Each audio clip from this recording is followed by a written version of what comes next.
ఎంతమంది అయితే కష్టాల్లో ఉన్నారో, బాధల్లో ఉన్నారో, కన్నీటితో ఉన్నారో, వేదనలో ఉన్నారో, దుఃఖంలో ఉన్నారో, అవసరతల్లో ఉన్నారో, అక్రతల్లో ఉన్నారో వారందరిని కూడా దేవుడు చూస్తున్నాడు.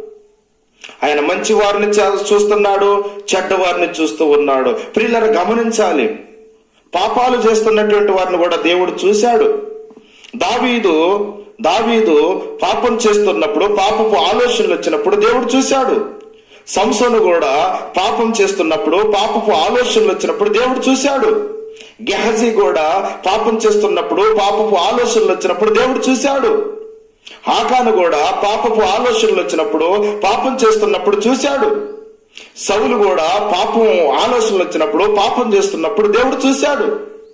మంచి వారిని చెడ్డవారిని చూడగలిగిన దేవుడు ఈయన.